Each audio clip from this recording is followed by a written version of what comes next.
ఇది చూడండి ఎంత దారుణమైన సంఘటన అంటే శ్మశాన వాటికను కూడా కబ్జా చేసి పడేస్తున్నారండి వీళ్ళు. మోత్తాడులో అంటిది 4 ఎకరాల స్థలంలో అధిక భాగం కబ్జా. అధికారులకు ఫిర్యాదు చేసిన చర్యలు శూన్యం. అధిక అధికారులు హద్దులు ఏర్పాటు చేయాలంటున్న స్థానిక ప్రజలు.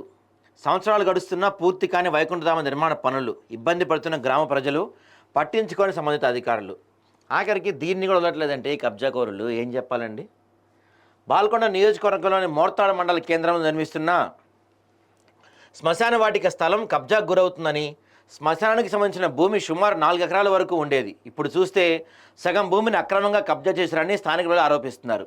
గతంలో ఈ విషయమై గ్రామంలోని వివిధ కుల సంఘాలతో శ్మశాన వాటిక వద్ద సమావేశం ఏర్పాటు చేసి అప్పటి తహసీల్దార్ దృష్టికి తీసుకువెళ్లగా, దీంతో తహసీల్దార్ సహా రెవెన్యూ అధికారులు శ్మశాన వాటిక స్థలాన్ని పరిశీలించి హద్దులు ఏర్పాటు చేస్తామని హామీ ఇచ్చారు.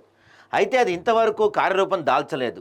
అలాగే వైకుంఠధామ నిర్మాణ పనులు సైతం సుమారు 4 ఏళ్లుగా అసంపూర్తిగా నిలిచిపోయాయని, ఎస్సీవాడ ప్రజలు వారి తోటలకు వెళ్లే రోడ్డుకు ఆనుకొని ఉన్న ఈ శ్మశాన వాటిక గత కొన్ని దశాబ్దాలుగా ప్రజలు వినియోగించుకుంటున్నారు. కాగా ప్రభుత్వ హయాంలో వైకుంఠధామ నిర్మాణానికి ఉపాధి హామీ పథకం ద్వారా 12,60,000 రూపాయలు మంజూరయ్యాయి. అప్పటి మంత్రి వేముల ప్రశాంత్ రెడ్డి 2021 జనవరి 7వ తేదీన వైకుంఠధామ నిర్మాణ పనులకు శంకుస్థాపన చేశారు. అప్పటి నుండి నేటి వరకు దీని నిర్మాణం పూర్తి కాలేదు.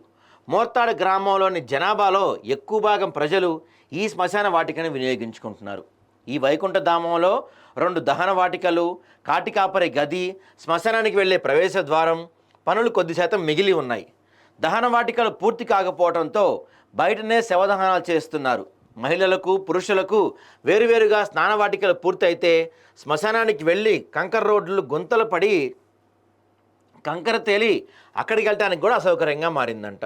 మరి ఏం చేస్తున్నారు అవినీతి అధికారులు? ఆఖరికి వైకుంఠధామంలో కూడా ఇలాంటివి చేస్తే ఇంకా